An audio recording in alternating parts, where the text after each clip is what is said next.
Hello दोस्तों, कैसे आप सब लोग। मेरे YouTube channel English with us पर आपका स्वागत है। आज हम इस चैनल पे द हिंदू के 7 फरवरी 2025 एडिशन से 4 वर्ड सीखेंगे, क्योंकि कल के न्यूज़पेपर में ज़्यादा इंटरेस्टिंग वर्ड मेरे को मिले नहीं। वर्ड की कुछ रेलिवेंट इमेजेस आपके सामने आ रही हैं। ये वर्ड्स आपको कॉम्पिटिटिव एग्जाम्स की तैयारी करने और कम्युनिकेशन स्किल्स को सुधारने में काफ़ी हेल्प करेंगे। तो शुरू करते हैं 7 फरवरी 2025 एडिशन से 4 वर्ड्स। तो जो आज का पहला वर्ड है वो है हर्लिंग। हर्ल वर्ड से बना है, इसका मतलब किसी बहुत ही ताकत से किसी चीज़ को फेंकना। जैसे इस इमेज में दिख रहा है, बॉल फेंक रहा है प्लेयर। उदाहरण है, he was hurling stones at the target during the competition. Interesting चीज़ ये है कि हर्लिंग का word as a verb use करते हैं तो कुछ भी फेंकने काम आ सकता है। जैसे इस न्यूज़ में आप पढ़ेंगे, instead of directly naming the BJP he said the party that engages in hurling verbal abuses had offered 15 crore each to 16 candidates to switch over. BJP का नाम सीधे तौर पर लेने के बजाय उसने कहा वह पार्टी जो गाली गलौज करने में शामिल है ने 16 उम्मीदवारों को स्विच करने के लिए 15 करोड़ प्रति व्यक्ति का प्रस्ताव दिया है। तो इसमें जो गाली गलौज किया गया उसके लिए हर्लिंग वर्ड यूज़ किया गया था। न्यूज़ थोड़ी आउटडेटेड लग रही होगी वो वाली, क्योंकि आज बीजेपी जीत गई है इलेक्शन में। पर ये कल का अखबार था इसलिए आउटडेटेड लग रहा होगा, पर वर्ड आउटडेटेड नहीं है। तो सेकंड वर्ड है मेटेड आउट। इसका मतलब है सही तरीके से कोई चीज़ देना, ज़्यादातर सजा के लिए या फिर कोई गिफ्ट के लिए काम आता है। उदाहरण है, the teacher meted out punishments to the student who were disruptive in the class. News है, the minister made the statement as both the houses witness and uproar over the treatment meted out to 104 illegal Indian immigrants.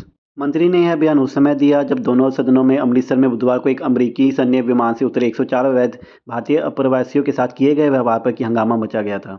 तो उनके साथ जो गलत व्यवहार हुआ उसके ऊपर ये आर्टिकल था। तीसरा शब्द है रिबफ। किसी चीज़ को नकार देना, उसका मतलब रिबफ होता है। जैसे इस इमेज में आपको दिख रहा है कि लड़की ने प्रपोजल नकार दिया है लड़के का।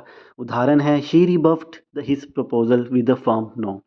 न्यूज़ है, Panama rebuffs US claim of free travel through the canal. अनुवाद है, पनामा ने नहर के माध्यम से स्वतंत्र यात्रा के लिए अमेरिकी दावे को नकारा। तो वैलेंटाइन आने वाला है, कोई भी प्रपोज़ल रिजेक्ट करना हो या फिर किसी को प्रपोज़ल देना हो जो रिजेक्ट हो जाए तो रिजेक्ट वर्ड नहीं रिबफ वर्ड का यूज़ कीजिएगा, क्योंकि आप इंग्लिश विद अस चैनल के सब्सक्राइबर हैं। तो आज का आखिरी शब्द पढ़ते हैं, एंटेल्स। इसका मतलब होता है किसी चीज़ का आवश्यक हिस्सा होना या परिणाम होना। किसी पार्ट में किसी को इन्वॉल्व करते हैं उसके लिए एंटेल वर्ड यूज़ किया जाता है। उदाहरण है, जो the job entails long hours of work and frequent travel. News है, custody parole entails a prisoner to be escorted by armed policemen to the place of visit। अनुवाद है, कस्टडी पैरोल में एक कैदी को मुलाकात के स्थान तक सशस्त्र पुलिस कर्मियों द्वारा साथ ले जाया जाता है। तो तो कोई कैदी जब पैरोल पे कहीं जाता है उसके साथ आर्म्ड फोर्सेस जाती हैं, उसके लिए एंटेल वर्ड की यूज़ किया गया था इस आर्टिकल में। तो that's all for today guys. I hope आपको छोटा सा आज का वीडियो अच्छा लगा हो, इंटरेस्टिंग वर्ड आपने सीखे हो। कल मेरे को कमेंट में एक ने पूछा था कि इतने सारे वर्ड्स यस कैसे याद करें। तो ज़बरदस्ती वर्ड्स को याद मत कीजिए। जो भी आप नोट्स बना रहे हैं या वीडियो देख रहे हैं उसे सुबह शाम बस 5 मिनट के लिए 2 बार देख लीजिए, धीरे धीरे वर्ड्स याद हो जाएंगे। तो कल फिर मिलते हैं। Thank you.